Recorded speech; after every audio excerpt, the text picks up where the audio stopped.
I never thought I would get married a second time.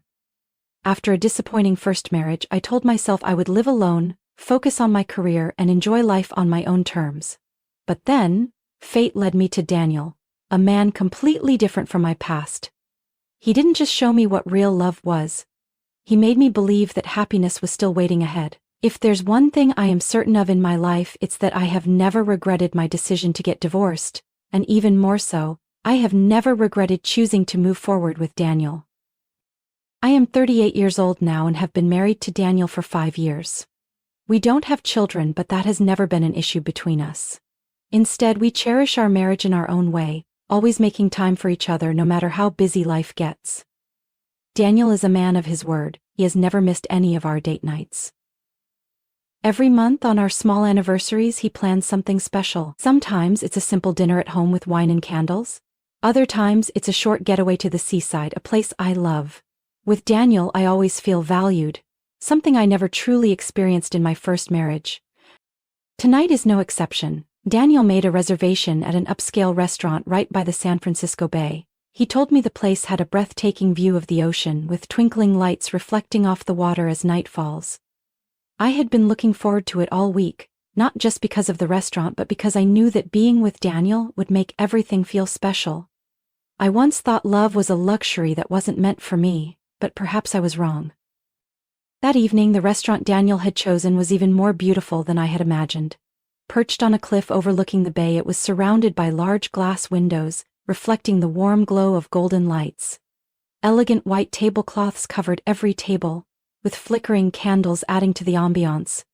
The soft melody of a piano played in the background, making the atmosphere even more romantic. I gazed at Daniel across the table, his eyes filled with the familiar warmth as he poured me a glass of wine.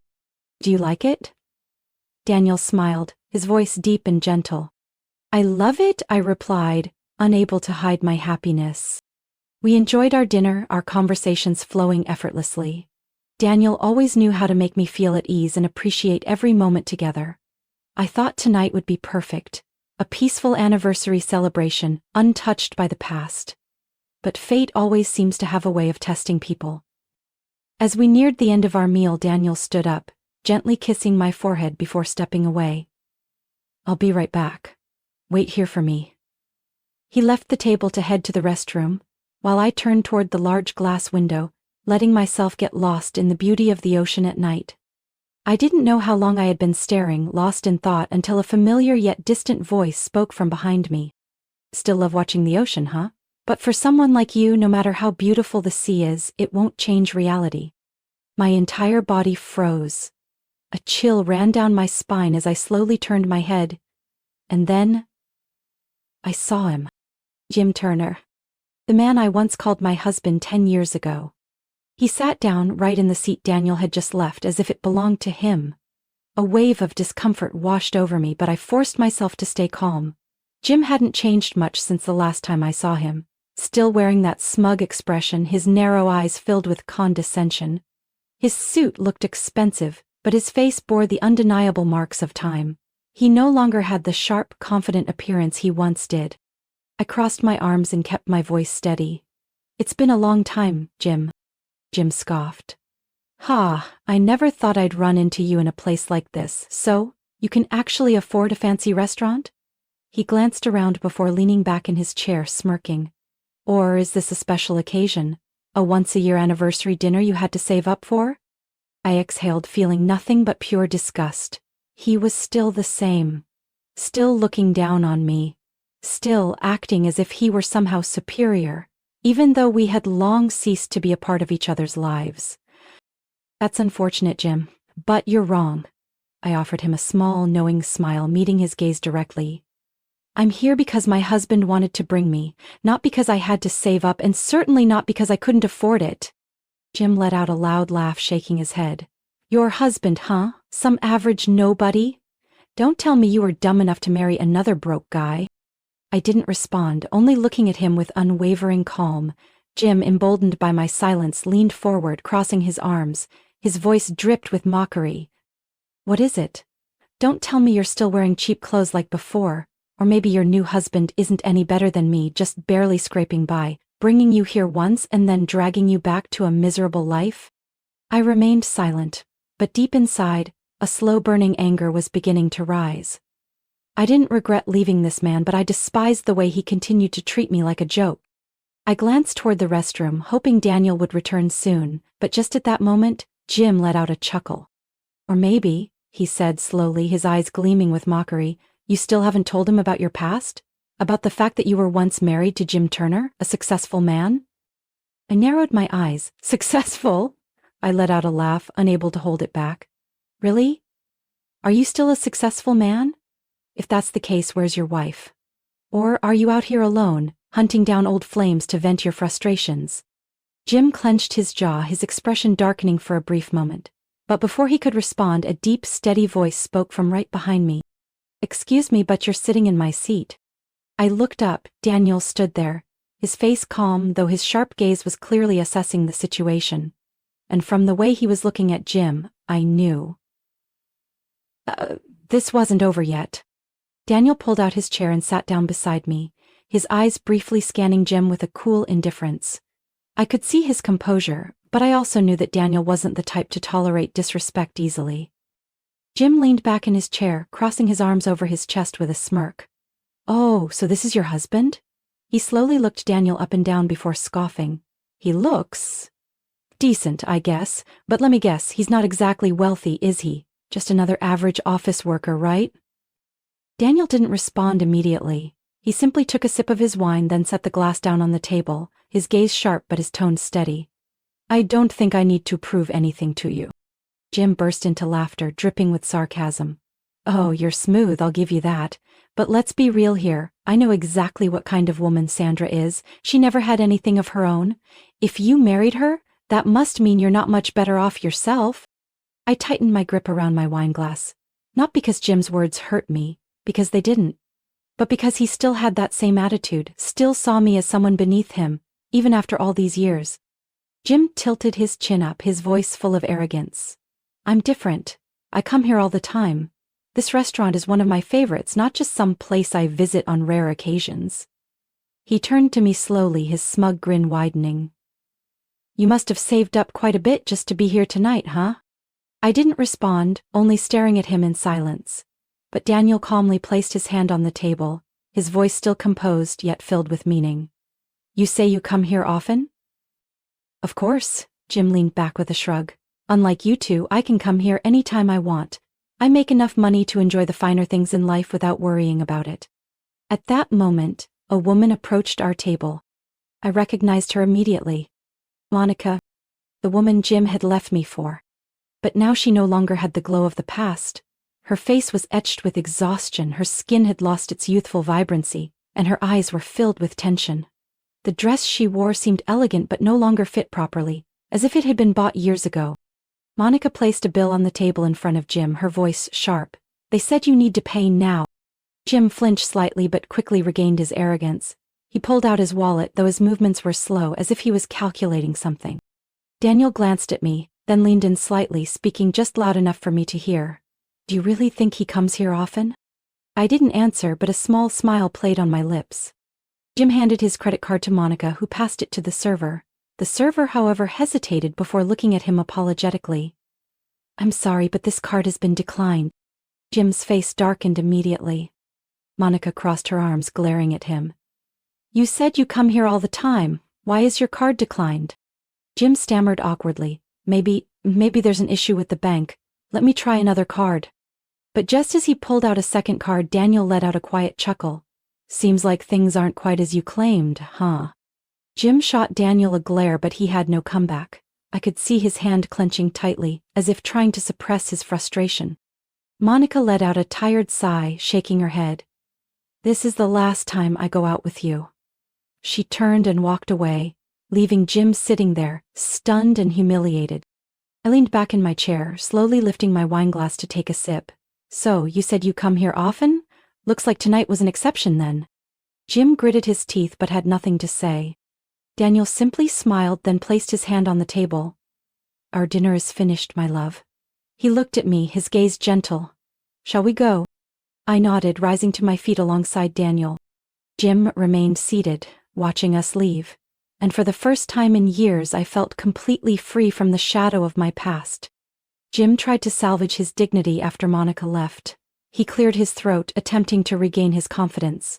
Looking at me and Daniel with a challenging gaze, he straightened his posture. "Well, I don't really care about trivial matters like this anyway," Jim shrugged, trying to appear indifferent. "Money issues are only temporary. I'm a senior manager at Anderson Corporation. My salary easily covers nights like this." I almost laughed but kept my composure. Daniel remained unfazed, leaning back in his chair comfortably, his eyes fixed on Jim, as if waiting to see what else he had to say. Jim continued boasting. "You know, Anderson Corporation isn't just some ordinary company. I have a respectable position there. I'm not some low-level employee. Being a manager at such a large corporation means I never have to worry about money." He glanced at me, his expression triumphant. "Some people are lucky enough to escape poverty by marrying someone more well-off. But Sandra, this is as far as you'll ever go. You'll never reach the level I have." Daniel chuckled softly, then casually pulled a card from his wallet and placed it on the table. It was a sleek black card, its metallic surface gleaming under the restaurant's ambient lighting. The waiter immediately bowed respectfully and took the card. "Thank you, Mr. Kingston. We will process your payment right away." A heavy silence fell over the table. I saw Jim's face stiffen.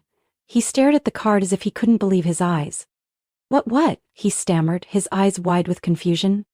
The waiter soon returned, handing the card back to Daniel along with the receipt.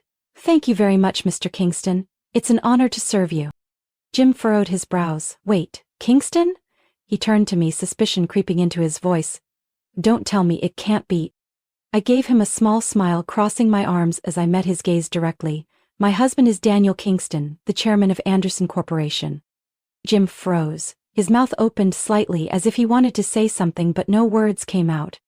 Tilting my head slightly, I continued in a light yet pointed tone. "So, Jim, you really do work at Anderson Corporation, don't you? I assume you're quite familiar with the chairman, then?" Jim's face drained of color, then quickly turned red. He swallowed hard, trying to keep his composure, but the sheer shock was undeniable. Daniel looked at him, his voice calm yet sharp. "Listen, Jim, I don't care about my wife's past, but I don't appreciate anyone disrespecting her." He gently poured more wine into my glass before continuing. "I'm not some low-level employee like you assume. And my wife, Sandra, isn't just a lucky woman who married rich. She is capable, intelligent, and an important partner in my work." I crossed my arms and smiled. "I'm the vice president of Anderson Corporation, Jim." Jim looked as if he had just been punched in the face. He couldn't believe what he had just heard. "Ha ha, this is a joke, right?" He laughed nervously, but his eyes betrayed his panic. "How could you? There's no way. You were just a low-level office worker." I shrugged. I was an office worker, but that didn't mean I would stay that way forever. After our divorce, I focused on my career, earned my business degree, and worked hard. One day, Anderson Corporation offered me a management position, and I climbed my way up. And as you can see, now I'm the vice president. Jim's mouth hung open, but he couldn't come up with a response. Daniel took a sip of his wine, then placed his glass down, his sharp gaze fixed on Jim. "You brag about being a manager at Anderson Corporation. Funny, because I've never noticed you." Jim swallowed hard, desperately searching his memory. He had definitely heard of Chairman Kingston before, but he had never imagined that the man would be sitting right in front of him. Daniel continued, his voice steady yet authoritative. "In fact, I've never heard anyone in the company mention your name. I wonder if you're actually as good as you claim to be, or if you're just someone who's managed to slip through the system." I chuckled softly, tilting my head as I looked at Jim with amusement. "So, do you still think I'm just some poor woman who can only afford to come here on special occasions?" Jim said nothing. He just sat there, looking as if he had lost all faith in himself. And for the first time in years, I felt completely in control. But it wasn't over yet. After that dinner, I thought everything with Jim was finally behind me. But I was wrong. The next morning, just as I walked into my office, my phone rang repeatedly. I glanced at the screen and saw an unknown number. Something in my gut told me it wasn't good. I hesitated for a moment, then picked up the call. "Hello, Sandra." The voice on the other end was hesitant. I recognized it immediately. It was Jim. I sighed. "What do you want?" Jim cleared his throat. trying to regain his confidence, but his voice betrayed his nervousness. I think we could talk for a moment about my job. I let out a cold chuckle. Why should I care? There was a bit of a misunderstanding last night. I didn't mean to disrespect you or your husband, he hesitated. I was just surprised. No one could have imagined that you'd be the vice president, right? I mean, you're just you. I gripped my phone tighter. Even while begging for my help, he couldn't stop himself from being condescending. Jim, I cut him off coldly. Did you call just to say this? Because if so, I'm really busy. Wait, Sandra, please. His voice became more desperate. I heard about the termination decision. There has to be another way, right? You can talk to your husband, convince him to let me stay. I leaned back in my chair, crossing my arms. And why would I do that? Jim was silent for a few seconds before his tone turned bitter. Because after all, you were my wife once. You owe me that. I laughed. I owe you? Yes, you wouldn't be where you are today without me. If it weren't for me, you'd still just be a low-level office worker with no future. A slow, simmering anger rose inside me. Is that what you really think, Jim? I spoke slowly, emphasizing every word. You really think I owe my success to you? Silence. For the first time, he seemed to realize he had said the wrong thing. I continued, let me make one thing clear. I am where I am today not because of you. I got here because I worked hard. Because I refused to let anyone, including you, define my worth. And you still don't realize the most important thing. What? Jim asked, his voice now laced with unease. You're not being fired because of last night. You're being fired because of your attitude, because of how you treat your colleagues, and because of your degrading remarks about women in the company. My voice was sharp as a blade. This was bound to happen sooner or later. You have no one to blame but yourself. No, Sandra, please. His voice broke, desperation creeping in.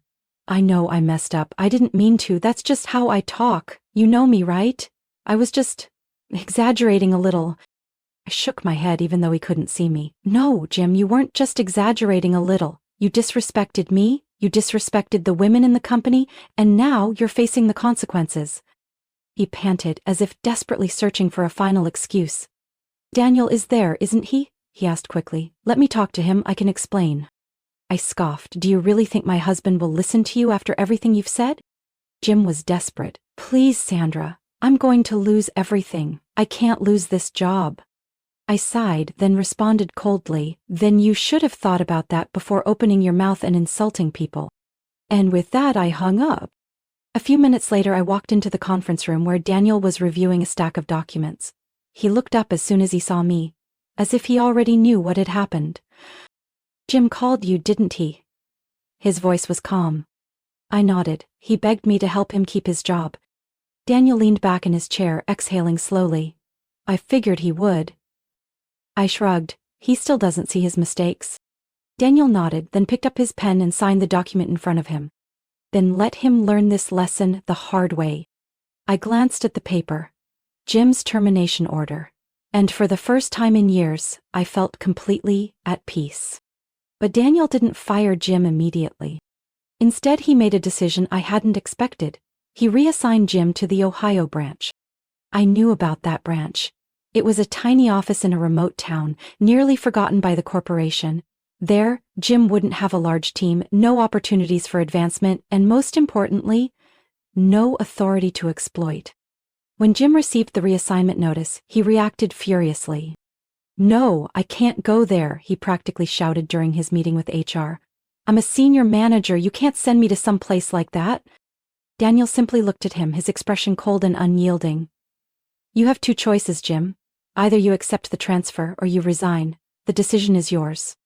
Jim clenched his fists, his jaw tightening, but he had no other option. A few weeks later I heard that Jim and Monica had moved to Ohio. Life there was anything but easy for them. No more upscale restaurants, no more lavish parties, and no one for Jim to assert his false sense of power over. He was isolated, stuck in a tiny office with only one subordinate, where his job consisted of nothing but dull reports and meaningless meetings with local clients. Monica couldn't take it. After just 4 months, she packed her bags and returned to the city. You told me we'd have a better life, she shouted before boarding her one-way flight out of Ohio. "You said you were a successful man, but you're nothing but a failure." Jim tried to hold on to his job, but it wasn't long before he realized there was no way back to his former position. No one at the headquarters remembered him, and no one cared about his complaints. He had been completely forgotten. After a year of enduring a meaningless existence in Ohio, Jim finally submitted his resignation. He thought that with his experience he would easily land a better job. But the real world didn't work the way he imagined. No company wanted to hire a former manager who had been reassigned under suspicious circumstances. No reputable firm would take on someone with such a questionable track record. Slowly, his savings dwindled. Jim was forced to move into a rundown apartment in the suburbs where he had to face the bitter reality: he had lost everything. The only job he could find was a night shift at a convenience store, where he stood behind the counter watching customers come and go, none of whom recognized or cared about him. A man who once bragged about his power and status was now just a quiet store clerk, sweeping the floors at 3 a.m. Unlike Jim, my life had never been better. Daniel continued to be the husband I was endlessly grateful to have met. Not only was he a successful man, but he was also kind, protective, and cherished me in a way Jim never had. No matter how busy he was, he always made time for our monthly date nights. Sometimes it was a quiet dinner at a cozy little restaurant we loved. Other times it was a weekend getaway to Napa Valley, just the two of us, sipping wine and having endless conversations. I know I made the right decision when I walked away from Jim. There are moments in life when we must face our past, but what truly matters is not looking back with regret. It's moving forward. I moved forward, and I am happy. As for Jim, he was left behind. Sandra's story is not just a lesson in love and happiness, it is proof that a person's worth is not defined by their past or their background, but by their determination to rise above it. Jim represents those who are arrogant, who look down on others, never realizing that the world does not wait for them. In contrast, Sandra stands for those who have the courage to walk away from toxic situations and reclaim their own worth. In real life, everyone has the chance to rewrite their story, if they are brave enough to take the next step. What do you think about this story? Do you believe Jim deserved his fate, or could he have changed if he had realized his mistakes sooner? Share your thoughts in the comments below. And don't forget to follow the channel for more compelling stories about life and family.